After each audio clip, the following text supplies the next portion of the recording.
उत्तरा ज्येष्ठ नागरिक संघ उडतरे यांचा दशकपूर्ती सोहळा उत्साहात पार पडला।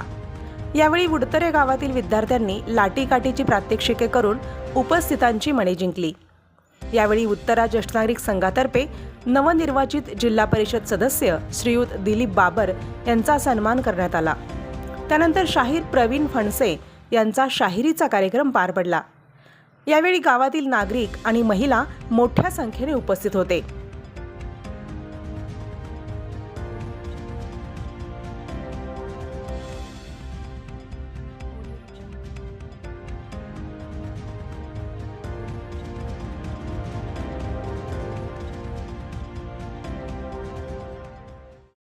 अशाच नवनवीन अपडेट्ससाठी निरंजना न्यूज या YouTube चॅनेलला आजच सबस्क्राइब करा।